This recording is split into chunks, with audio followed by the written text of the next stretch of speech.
ہم ساری زندگی طے ہی نہیں کر پاتے کہ دراصل ہم ہیں کیا. ہم دنیا دار ہیں کہ دیندار ہیں؟ ہم کوئی سرکاری ملازم ہیں کہ تاجر ہیں؟ ہم بھلا ایک ویلفیئر آدمی ہیں یا ہم بس اپنی ذاتی سوشل لائف کے قابل ہیں؟ اور ہم طے ہی نہیں کر پاتے دراصل کیا ہے. ترجیحات کا تعین ہی نہیں کہ ہم نے کرنا کیا ہے. بہت سارا وقت ضائع ہوتا ہے، بہت سارا. یہ ہمارے ہاں درجنوں ابحاث اور درجنوں بحثیں صرف وہ ہیں جن کا کوئی مقصد نہیں، کوئی فائدہ نہیں، کوئی ضرورت نہیں، کوئی حاجت نہیں، بلکہ اس سے الجھاؤ بڑھتا ہے. میرے نبی پاک صلی اللہ تعالی علیہ وسلم نے فرمایا تھا، پتہ ہے سونا اسلام کس کا ہے؟ ایک مسلمان ہے تو ہر ایک کے پاس اسلام ہے، تو فرمایا پتہ ہے حسین اسلام کس کا ہے؟ سونا مسلمان کون ہے؟ یا رسول اللہ بتا دیجئے. تو فرمایا جو بے معنی، بے مقصد اور فضول چیزوں کو چھوڑ دے وہ سونا مسلمان ہے. اسلام کے حسن کا تقاضا ہے. مسلمان تو سونے سونے چیدہ چیدہ چنیدہ چنیدہ کام کرتا ہے. اس کے تو جو معاملات ہوتے ہیں وہ بڑے صاف ستھرے، اس کے جو کام ہوتے ہیں وہ بڑے اعلیٰ پائے کے.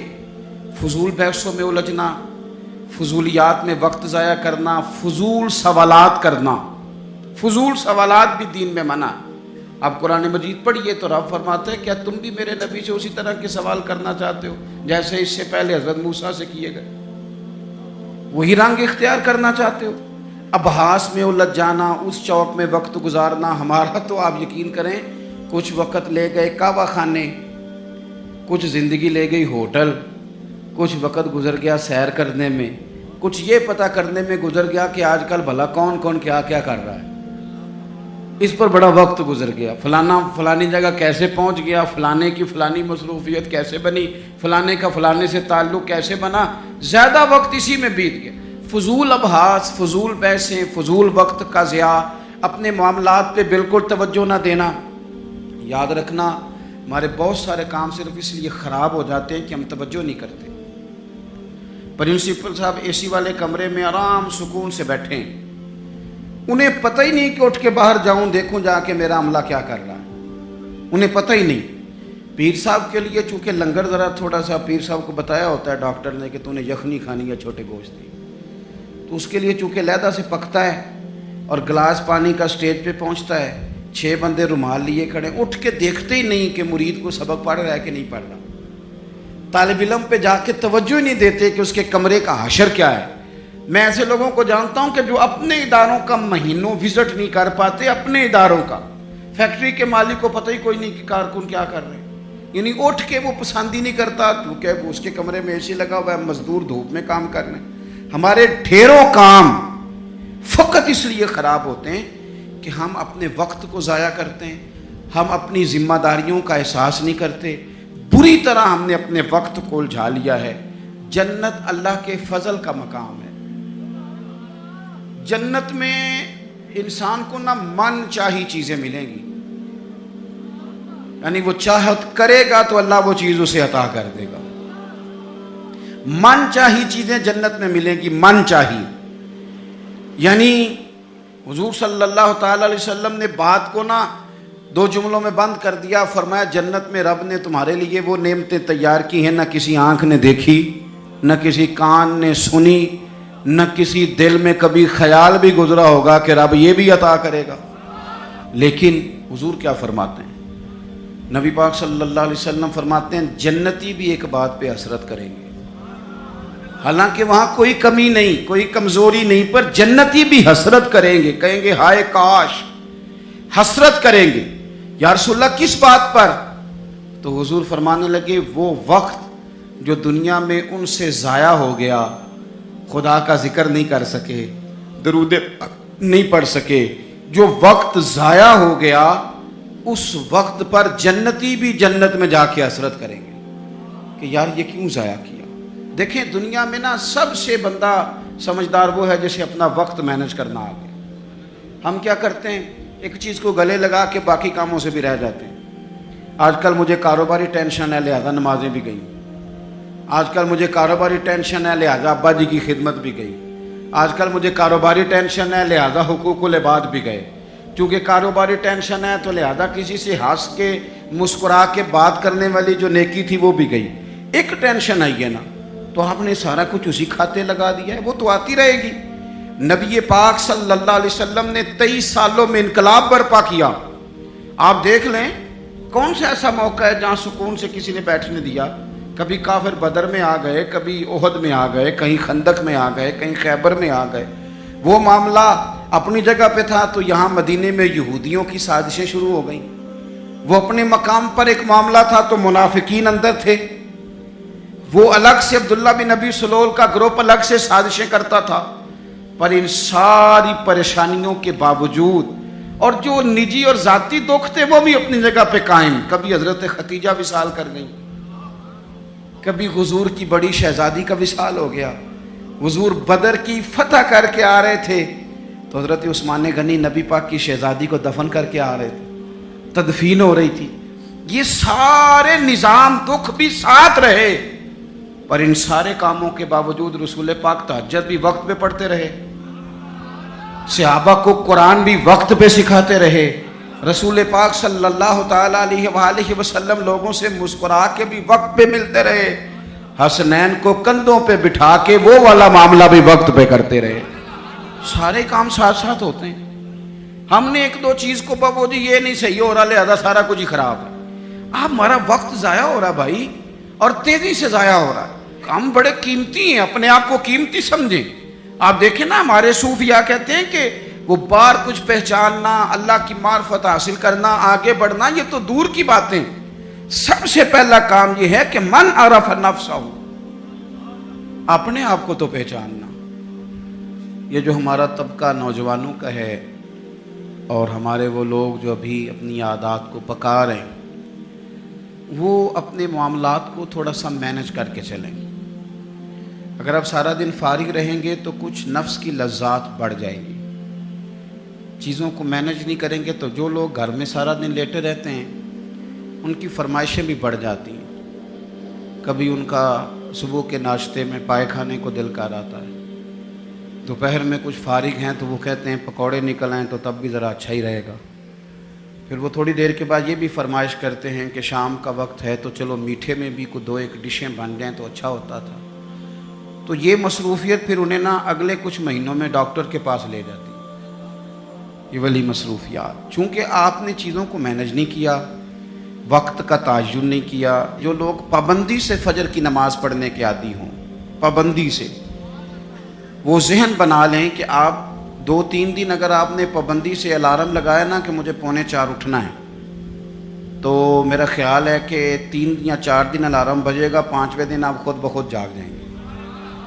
اور فجر کے بعد جب آپ واک کر کے لوٹیں اور پھر آپ کا خیال ہو کہ میں نے کچھ تلاوت بھی کرنی، آپ کا تعین ہو وقت کا، اور یہ رواج آپ کی وجہ سے بچوں میں منتقل ہوگا، آپ کی وجہ سے۔ ہمارے استاد فرمایا کرتے تھے میرے پاس چلے ہو تو میں طالب علموں کو ہفتے میں 1 چھٹی نہ دوں۔ ہم لوگ ذرا تھوڑے سے پریشان ہوتے ہیں کہ بھائی استاد جی مطلب کہتے ہیں کہ ہفتے بعد بھی چھٹی نہ ہو، حالانکہ چھٹی تو ہونی چاہیے۔ وہ کیا فرماتے تھے؟ وہ کہتے تھے جس دن چھٹی ہوتی ہے شیڈول خراب ہو جاتا ہے، بچوں کا اگلے دن بھی مدرسے آنے کو دل نہیں کرتا۔ اور یہ بات ہم نے بعد میں دیکھی، اس کا تجربہ کیا کہ روٹین میں جو نظام چل رہا ہوتا ہے اس میں جب ایک دن کی بھی آپ بریک لگاتے ہیں تو اس سے اگلے دن کا ماحول خراب ہوتا ہے۔ دیکھیں کچھ لوگوں کے پاس دولت ہوتی ہے، کچھ کے پاس نہیں ہوتی، کچھ کے پاس اللہ تبارک و تعالیٰ کی دی ہوئی وسعت ہوتی ہے، کچھ کے پاس نہیں ہوتی۔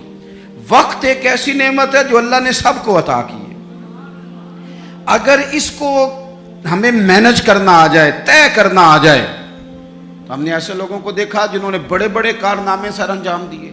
حضرت عمر بن عبدالعزیز رحمۃ اللہ علیہ کی عمر 39 سال ہوئی ہے، پوری 40 سال نہیں۔ ہمارے ہاں 39 سال کا ابھی نوجوان ہوتا ہے، ہاں وہ بابا کہیں تو ناراض ہو جاتا ہے۔ 39 سال عمر، 39 سال عمر مبارک تھی جس میں انہوں نے روز 5 سپارے قرآن پاک بھی پڑھ لیا، کئی لاکھ بار درود شریف بھی پڑھ لیا۔ انہوں نے اپنے پورے عہد حکومت میں بڑے بڑے سرائے قائم کیے، بڑی بڑی مساجد بنائیں۔ جو پچھلے بادشاہ ان سے پہلے گزرنے والے عدل نہیں کرتے تھے، وہ ساری خرابیاں دور کر کے انہوں نے عدل بھی کر دیا۔ ان 39 سالوں میں یہ وہ حسین شخص ہے کہ جس نے اتنا کام کیا کہ اسے رسول پاک کی بارگاہ سے سلام بھی آیا. اتنے بڑے کام کر کے وہ 39 سالوں میں اللہ کے حضور بھی حاضر ہو گئے. اور صدیاں بیت گئیں. خطیب ممبروں پہ بیٹھ کے ان کی تعریفیں کرتے ہیں, ان کی مثالیں دی جاتی ہیں, ان کے تذکرے کیے جاتے ہیں, ان کے احوال بیان کیے جاتے ہیں. وجہ کیا تھی؟ وقت نہیں ضائع کیا, ٹائم نہیں ضائع کیا. آپ یقین کریں اتنا وقت ہے ہمارے پاس, اتنا وقت ہے, فلانی چیز کا بھی ہمیں پتہ ہے, فلانی چیز کا. حضرت بابا فرید الدین گنج شکر رحمۃ اللہ تعالی علیہ, آپ دلی میں رہتے تھے اپنے مرشد شیخ قطب الدین بختیار کاکی کی بارگاہ میں. تو ایک بندہ دور سے کہیں آیا تو اس نے بابا صاحب سے کہا فلانے محلے جانا ہے. فرمانے لگے مجھے نہیں پتا اس کا. وہ کہنے لگا آپ دلی میں نئے آئے ہیں؟ فرمایا نہیں, سالوں بیت گئے. تو کہا پھر آپ کو اس محلے کا نہیں پتا؟ کہنے لگے 2 گلیوں کا پتہ ہے, ایک قطب کے گھر جاتی ہے, دوسری واپس آتی ہے, تیسری کا نہیں پتا. وہ تو فارغ لوگ ہیں جو گھومیں گے, ادھر جائیں گے ادھر جائیں گے. ہماری تو جو ڈیوٹی ہے ہم ڈیوٹی کر رہے ہیں. اپنی زندگی میں اوقات کا اتنا ضیاع ہے, اتنا ضیاع, حد ہو گئی. ہمارے بزرگوں نے جو وہ کتابیں لکھ گئے جو ہم سے پڑھی نہیں جاتی, اتنی بڑی ہیں, لوگ پڑھ نہیں پاتے ساری زندگی میں. اعلیٰ حضرت فاضل بریلوی نے 1000 کتاب لکھی ہے, اور ایسے نہیں لکھ دی کہ 4 کتابیں رکھی تو 5ویں اس میں سے نکل آئی, ایسے نہیں, بلکہ انہوں نے ایک کتاب لکھی ہے جس کو کھولا جائے تو کئی جلدوں میں کتابیں بنتی ہیں. کیسے لکھا؟ وقت مینج تھا. وہ وقت پہ اٹھتے تھے, وقت پہ سوتے تھے, وقت پہ جاگتے تھے, وقت پہ نماز پڑھتے تھے, وقت پہ سارے کام کرتے تھے. حکیم الامت مفتی احمد یار خان صاحب نعیمی رحمت اللہ علیہ قرآن مجید کی تفسیر لکھنے بیٹھے تو 1 پارے کی 1 جلد لکھی, 8 جلدوں میں حدیث کی شرح لکھی, سینکڑوں شاگرد بنائے, بے شمار ان کے عقیدت مند ہوئے, ان کی کتابیں انمول موتی. کسی نے کہا حضور سارا کچھ کیسے ہوا؟ کہنے لگے وقت نہیں ضائع کیا زندگی میں, وقت نہیں ضائع کیا. مفتی صاحب نا جب جمعے کا خطبہ دینے کے لیے ممبر پہ بیٹھتے تھے اور پہلی بات کرتے تھے نا الحمدللہ, تو لوگ گھڑی ٹھیک کرتے تھے, کہتے تھے لو بھی 1 بج گیا, مفتی صاحب بیٹھ گئے. یہ 1 منٹ آگے پیچھے نہیں ہوتے, بلکہ ایک سادی مثال, مفتی صاحب عصر کی نماز سے 15 منٹ پہلے گھر سے نکلتے تھے. تو آپ گزرتے تھے نا جہاں سے, تو ایک حویلی تھی, ایک ذمہ دار تھا, وہ اس نے بھینسیں رکھی ہوئی تھی. تو عصر سے پہلے تھوڑا سا بھینسوں والے لوگ دودھ دھونا شروع کرتے ہیں. تو مفتی صاحب جب سامنے سے گزرتے تو وہ ذمہ دار کہتا اپنے بیٹے سے, کہتے پتر کٹا چھڑ دے, مفتی صاحب لنگ گئے نہیں. وہ کہتے ابا جی اجے تو دن کھلوتا ہے. کہتے دن نو چھڑ استاد لنگ گئے نہیں. وہ وقت پہ جاتے ہیں, لہذا وقت ہو گیا, تو اس طرح کر, تو شروع کر دودھ دھونا. تو کہتے ہیں گھڑیاں کم ہوتی تھی, ہر بندے کے پاس ہوتی نہیں تھی, تو اگر گھڑی منگا کے بھی کبھی دیکھتے تھے تو واقعی 4:45 ہوتے تھے. اپنے معاملات کو لوگوں نے جب طے کر لیا, جب ان کا ارادہ بن گیا, جب وہ کام کرنے والے لوگ تھے. آپ یقین کریں کئی لوگوں کو اپنے بارے میں اتنی معلومات نہیں ہوتی جتنا ان کے پڑوسیوں کو ان کے بارے میں پتہ ہوتا ہے. اتنی معلومات نہیں ہوتی جیسے ویسے لوگوں کو خبر ہوتی ہے کہ فلانا. اور کسی دانشور نے بڑی عمدہ بات کی تھی, اس نے کہا تھا ہمیں پڑوسی کے بچوں کی غلط حرکتوں کا پتہ ہوتا ہے پر اس کی غربتوں کا پتہ نہیں ہوتا. یہ ذرا وقت پہ خیال کرتے ہیں کہ فلانا بچہ شرارت کتنی کرتا ہے, یہ نہیں سوچتے کہ اس کی فیس بھی ادا ہوئی ہے کہ نہیں, انہوں نے روٹی بھی کھائی ہے کہ نہیں, ان کے پاس اسکول جانے کا یونیفارم بھی ہے کہ نہیں. اپنے وقت کو ہمیشہ اچھے انداز میں. حضرت معاویہ بن خدیج رضی اللہ تعالیٰ عنہ ایک صحابی ہیں, وہ کہتے ہیں اسکندریہ کی فتح کے لیے ہم لوگ گئے, فتح ہو گئی, واپس آئے تو دوپہر کا وقت تھا. سخت گرمیوں میں اکثر لوگ دوپہر کو بھی آرام کرتے ہیں, جب دھوپ کڑاکے کی ہو تو لوگ باہر نہیں نکلتے. فرماتے ہیں سب لوگ مدینہ شریف میں آرام کر رہے تھے اور گلیوں میں کوئی شخص بھی دکھائی نہیں دے رہا تھا. میں سمجھ گیا سب لوگ محو آرام ہیں. حضرت عمر فاروق رضی اللہ تعالیٰ عنہ کو میں نے اطلاع دینی تھی کہ فتح ہو گئی. آپ فرماتے ہیں میں بھی جا کے کسی کونے میں بیٹھ گیا. عصر یا مغرب کا وقت ہوا تو حضرت عمر سے ملاقات ہوئی, تو میں نے سلام کے بعد عرض کی حضور مبارک ہو, اللہ نے کامیابی دے دی, اسکندریہ کی فتح ہو گئی. تو حضرت عمر کہنے لگے یا اللہ تیرا شکر ہے. پھر فرمانے لگے یار میں تو تیرے انتظار میں تھا اور خیال تھا تو ظہر کے قریب آ جائے گا. عرض کی حضور میں آ گیا تھا, ذرا بات کو سننا, میں آ گیا تھا پر سب لوگ سو رہے تھے, آپ کے آرام میں خلل ڈالنا مناسب نہیں سمجھا, لہذا میں رک گیا کہ عصر یا مغرب میں بتاؤں گا. تو حضرت عمر کہنے لگے یہ تم نے کیا کیا؟ سویا کرتا تھا میں, پر خلیفہ بننے سے پہلے سویا کرتا تھا. اب اتنا وقت کہاں ہے, اب تو ذمہ داری ہے, ذمہ داری. سب سیاں رل پانی نو چلیاں, کوئی مڑ سی پار کے, تو جنہاں نے پار کے سر تے چایا وہ قدم رکھن ڈر کے. اب تو احساس ہونے نہیں دیتا, ذمہ داری ہے نا. جنہاں نے پار کے سر تے چایا ہے وہ قدم رکھن پر ڈر کے, احساس کہاں سونے دیتا ہے.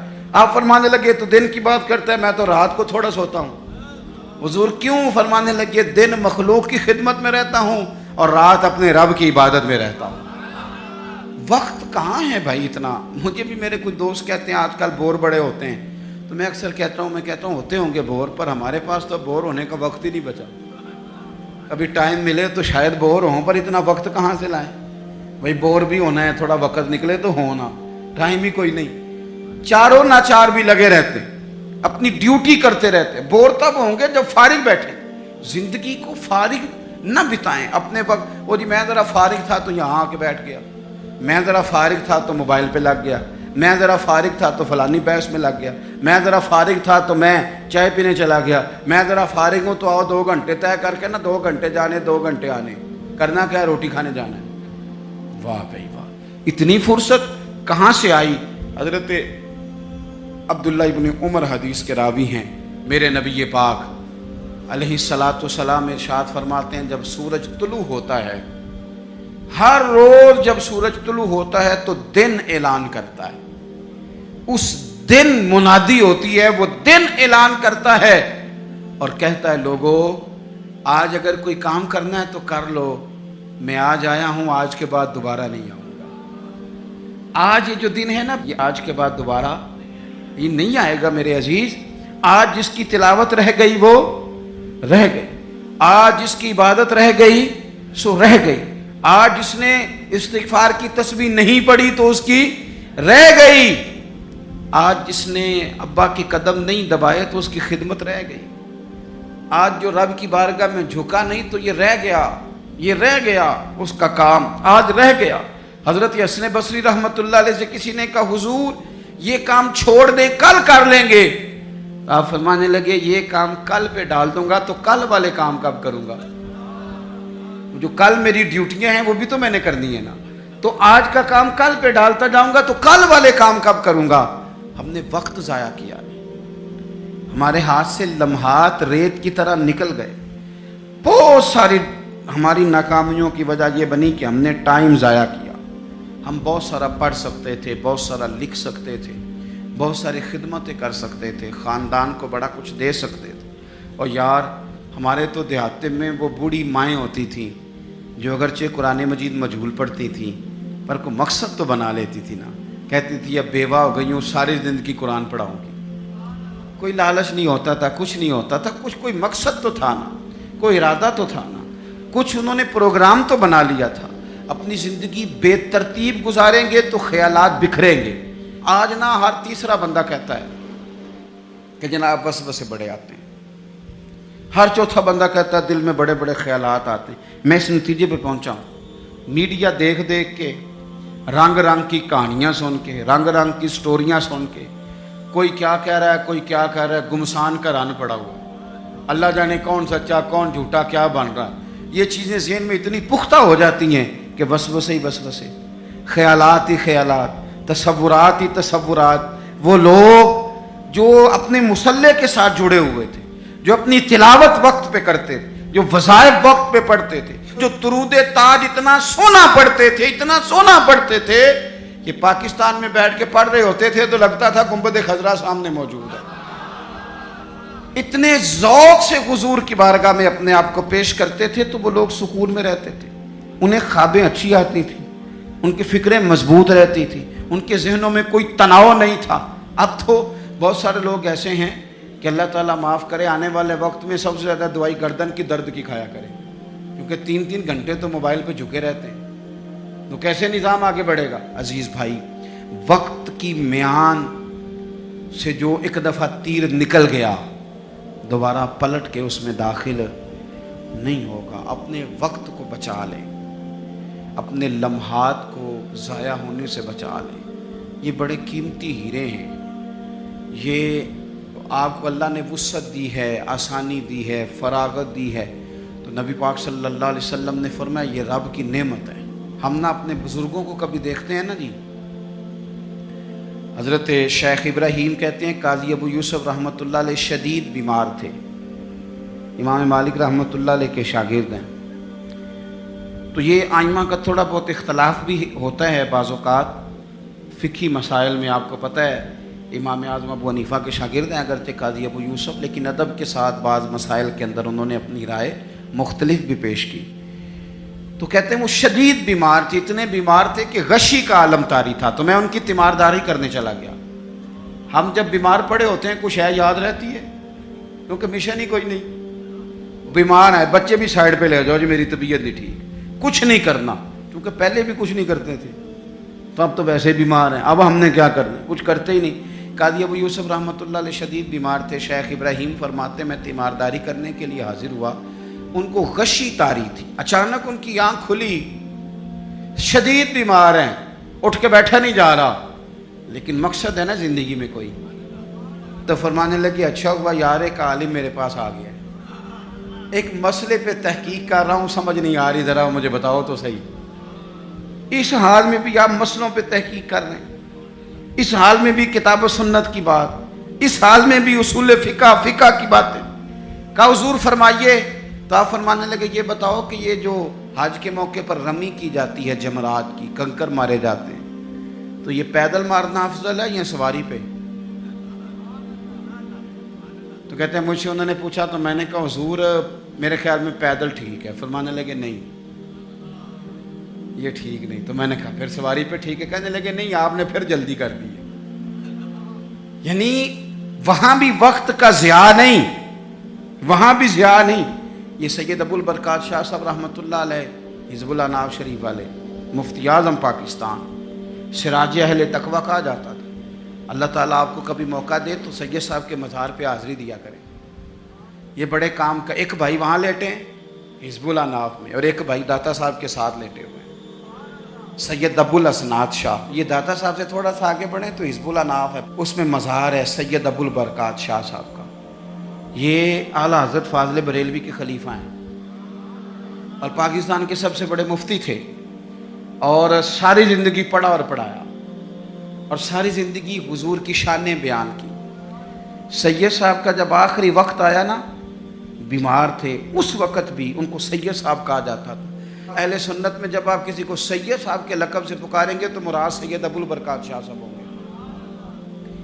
تو سید صاحب کو نا آخری وقت میں بھی اتنا پیار تھا پڑھنے پڑھانے سے کہ کسی سے کہتے تھے کہ شیخ محقق شاہ عبد الحق صاحب محدث دہلوی کی جو مدارج النبوت ہے نا کتاب، اس میں انہوں نے حضور کی شانیں بڑی بیان کی، تو تھوڑی ظاہری بصارت کمزور ہو گئی یا جسم کمزور ہو گیا تو فرماتے تھے میں پڑھ نہیں پاتا، مجھے سناؤ۔ یعنی وہ وقت بھی حضور کی شانیں سننے سنانے پڑھنے پڑھانے میں گزر جائے، وہ وقت بھی۔ اور یہ داتا صاحب کے ساتھ مزار ہے، داتا صاحب کی اس سائڈ پہ سید ابو الاسناد شاہ صاحب، یہ ان کے بھائی ہیں۔ تحریک ختم نبوت میں جیل ہو گئی تھی، جیل ہو گئی جیل، تو جیل میں بھی فارغ نہیں بیٹھے، قرآن پاک کی تفسیر لکھ ڈالی، قرآن پاک کی تفسیر لکھ ڈالی۔ وہ بھائی فارغ تو وہ لوگ رہتے ہیں جنہوں نے کرنا ہی کچھ نہیں، جنہوں نے کچھ کرنا ہے ان کے لیے کام بڑے، کرنا ہی نہیں جب کچھ ارادہ ہی کوئی نہیں، ادھر بیٹھے تھک گئے، ادھر بیٹھے تھک گئے، وہاں کھڑے ہو گئے، وہاں کھڑے ہو گئے۔ تو یہ لوگ محنت کرتے تھے، ڈیوٹی کرتے تھے، اس لیے یہ کمزور نہیں پڑتے تھے۔ تو قاضی ابو یوسف صاحب رحمۃ اللہ علیہ شیخ ابراہیم سے فرمانے لگے بتاؤ بھائی پیدل رمی کرنا افضل ہے یا سواری پہ؟ تو انہوں نے پہلے کہہ دیا پیدل، تو آپ نے فرمایا نہیں یہ ٹھیک نہیں، جلدی سے کہنے لگے چلو یہ نہیں تو پھر سواری پہ۔ فرمانے لگے آپ جلدی کر گئے، تو کہ حضور آپ فرمائیں، تو رائے دیتی ہیں، یہ رائے اپنی فقہ کے لوگ نا رائے دیتے ہیں۔ فرمانے لگے میری رائے تو یہ ہے کہ جس رمی کے بعد اور رمی ہے، یعنی 3 دن رمی ہوتی ہے نا، کہنے لگے جس رمی کے بعد اور رمی ہے، یعنی 10 کی رمی کرتے ہیں آپ، کنکر مارتے ہیں تو پھر 11 کو بھی مارنے ہوتے ہیں، پھر 12 کو بھی مارنے ہوتے ہیں۔ قاضی صاحب فرمانے لگے جس رمی کے بعد اور رمی ہو وہ پیدل افضل ہے، اور جس رمی کے بعد اور رمی نہ ہو وہ سواری بھی افضل ہے۔ آخری وقت میں بھی کتاب و سنت کی بات، آخری وقت میں بھی پڑھنے پڑھانے کی بات، آخری وقت میں بھی اللہ رسول کے رضا والی بات۔ تو میرے عزیز یاد رکھیں گے آپ، وقت کو ہم نے بچانا ہے۔ دیکھیں اسلام وقت کا کتنا پابند ہے، فجر اپنے وقت پہ، ظہر اپنے، اور عصر مغرب۔ یہ کبھی ہوا ہے کہ چلو مغرب آج آدھا گھنٹہ پہلے پڑھ لو؟ کتاب موقوتا، پورے وقت پہ، عشاء اپنے وقت پہ، حج اپنے، وہ بھائی 9 ذی الحج کو ہی ہوگا، نہ 8 کو ہوگا نہ 10 کو ہوگا، اس نے اپنے وقت پہ ہونا ہے۔ رمضان کے روزے اپنے، سحری وقت پہ، افطاری وقت پہ۔ مسلمان جب تیری ہر شے وقت پہ ہے تو وقت کا خیال رکھتا کیوں نہیں؟ وقت کا خیال رکھیں، اور ایک بات یاد رکھیں، وقت کو اپنے قبضے میں کر لیں، ورنہ یہ مانتا کوئی نہیں کسی کی۔ امام شافعی کہتے تھے یہ تلوار ہے، اگر وقت کی تلوار تم نے اپنے ہاتھ میں رکھ لی تو تم بڑی مشکلوں کو کاٹ دو گے، اور اگر یہ تلوار تم نے اپنے ہاتھ میں نہ رکھی تو یہ تلوار تمہیں کاٹ دے گی۔ یعنی وقت کسی کا انتظار نہیں کرتا۔ صبح ہوئی تھی تو جس نے صبح سے کچھ کیا ہے، ورنہ دن تو بیت ہی گیا، ورنہ تو پھر بھائی سپہر تو ہو ہی گئی، تو کیوں نہ کچھ کر لیں، کچھ پروگرام بنا لیں۔ یہ ہمارے بزرگ ہمیں مشورے دیتے ہیں، ذرا سننا بات ختم کرنے لگا ہوں۔ بزرگ مشورہ دیتے ہیں، کہتے ہیں اٹھ فریدہ سوتے آپ، مان لینا مشورہ بابا صاحب کا۔ یہ سوتیا سے مراد کیا ہے؟ یہ جو تو غافل ہو گیا ہے نا، کہتے ہیں تو اقترب للناس حسابہم وہم فی غفلۃ معرضون، وقت حساب قریب آ گیا، ابھی بھی لوگ غافل ہیں۔ فرمانے لگا یہ تو غافل جو ہو گیا نا، یہ سوتیا سے مراد یہ ہے کہ غفلت سے اٹھ نا فریدہ سوتیا۔ اوے داڑھی آ گیا ہی پور، اگا نیڑے آ گیا ہی تے پیچھا رہ گیا ہی دور۔ کہنے لگے اور کچھ نہیں کر سکتا تو مسجد میں جھاڑو ہی دے، اٹھ نا فریدہ سوتیا، جھاڑو دے مسیت۔ وہ تو ستا ہے تے رب جاگدا، تیری ڈاڈے نال پریت۔ پھر فرمانے لگے اٹھ نا فریدہ سوتیا، چل خلقت ویکھنی جا، تے متے کوئی مل جائی بخشیا تے تم ہی بخشیا جا۔